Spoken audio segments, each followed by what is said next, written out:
Saudi আরব মানে ধর্মীয় গুরুত্ববহ স্থান। মহান আল্লাহর প্রিয়তম বান্দা হজরত মোহাম্মদ সাল্লাল্লাহু আলাইহি ওয়াসাল্লাম সহ অসংখ্য নবী রাসূলের স্মৃতিপূর্ণ হওয়ায় বিশ্বের মুসলমানদের কাছে এই অঞ্চল পবিত্রতম।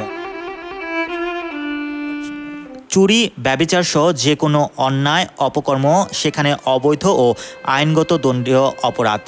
এসব অপরাধের কঠোর শাস্তি দিয়ে থাকে সৌদি প্রশাসন। তবুও এসব অপরাধ ঠেকানো যাচ্ছে না। সম্প্রতি নাজরান এলাকা থেকে 12 জন নারী ও পুরুষকে গ্রেফতার করেছে পুলিশ। গ্রেপ্তারকৃতদের মধ্যে 7 জন নারী আর 5 জন পুরুষ। নাজরান পুলিশের স্পেশাল টাস্ক অ্যান্ড ডিউটি ফোর্সের কর্মকর্তারা এই অভিযান চালান।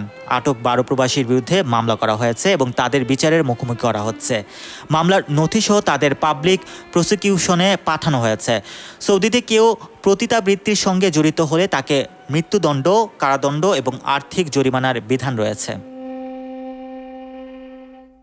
Mohammad Rasel, news 21 international desk.